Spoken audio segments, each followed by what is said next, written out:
मेरी favourite infrastructure company JSW infrastructure ने recently एक एक्विजिशन मारा है जो कि है हमारा नवकार कॉरपोरेशन का 70% एक्वायर्ड करने की बात करी है।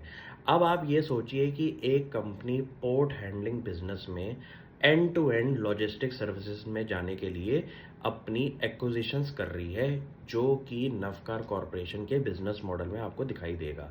कंपनी का कोर बिजनेस था जेएसडब्ल्यू इंफ्रास्ट्रक्चर का पोर्ट बिजनेस के अंदर। उसके बाद जब नेक्स्ट स्टेज आती है कंट्री के अंदर पोर्ट्स के बाद, वो होता है कंटेनर फ्री टर्मिनल्स। वहां पे कंपनी ने अब एक्विजिशन लिया है और अपनी एंट्री न्यू बिजनेस के अंदर ले ली है। ये चीज़ों पे समझने के लिए आपको कंपनी के ब्रेन में जाना पड़ेगा कि आप इंडिया के इंफ्रास्ट्रक्चर के अंदर अपनी अगर कमांडिंग पोजीशन बनाना चाहते हैं तो आपको पूरे के पूरे इंटीग्रेटेड लॉजिस्टिक प्रोवाइडर के दिमाग से काम करना पड़ेगा। जेएसडब्ल्यू इंफ्रास्ट्रक्चर ने इस बिजनेस एंट्री के अंदर ये प्रूव करके दिखा दिया है कि उन्होंने एग्रेसिव पाइपलाइन जो पोर्ट बिजनेस की है उसके बाहर जाके भी एंट्री लेनी शुरू कर दी है एक्विजिशंस करके। आप ये सोचिए कि इंडिया का पोर्ट बिजनेस अगर जेएसडब्ल्यू इंफ्रास्ट्रक्चर कमेंडेबली परफॉर्म कर रहा है, अगर उसके साथ के वैल्यू एडेड सर्विसेज के अंदर भी जेएसडब्ल्यू इंफ्रास्ट्रक्चर अपने एक्वायर्ड कर रहा है कंपनीज, तो ये कंपनी का ब्रेन कहता है कि आप इंटीग्रेटेड सोल्यूशन प्रोवाइडर हो जाएंगे अगले 5-10 साल के टाइम पीरियड में। सिंपल सी बात है कि कंपनी ने अपने पोर्ट बिजनेस के अलावा कंटेनर फ्री टर्मिनल्स के अंदर भी एंट्री ले ली है जो कि इंडिया के अंदर नवकार कॉरपोरेशन पिछले कुछ सालों से कर रहा था ये काम। और दूसरी इंटरेस्टिंग चीज क्या है कि नवकार कॉरपोरेशन पिछले कुछ सालों से जब लिस्टिंग स्पेस पे एक कंपनी खड़ी हुई थी वहां पे स्टॉक प्राइस के अंदर कोई परफॉर्मेंस नहीं आ रही थी।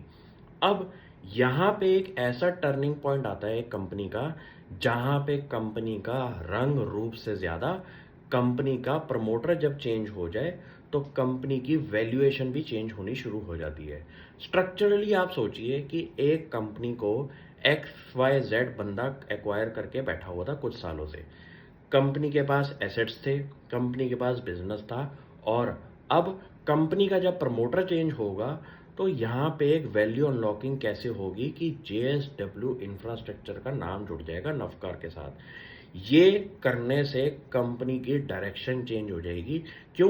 क्योंकि अब वो इंटीग्रेशन के अंदर अपनी वैल्यू एडेड सर्विसेज दे के एक एंड टू एंड कस्टमर्स के सामने एक वैल्यू सर्विस देंगे। यहाँ पे आप ये सोचिए कि कंपनी अपना वैल्यू एडिशन करके अपने कस्टमर्स के सामने भी सर्विस ऑफरिंग बढ़ा सकती है, और दूसरी चीज एग्जिस्टिंग कंपनी नवकार कॉरपोरेशन के लिए ब्रांड वैल्यू का चेंज होना एक बहुत बड़ा टर्निंग पॉइंट है इस कंपनी के लिए। क्यों? क्योंकि फ्यूचर में आप पास्ट परफॉर्मेंस को इग्नोर करके फ्यूचर के नए प्रमोटर के साथ जुड़ के जब आप काम करेंगे तो आपकी मार्केट के अंदर गुडविल भी अब जेएसडब्ल्यू ग्रुप की हो जाएगी। ये चीज़ों पे फोकस करना शुरू कर दीजिए और अपनी थिंकिंग को क्रिटिकली सोचिए कि इस कंपनी का बेनिफिट इस डील से कैसे होगा।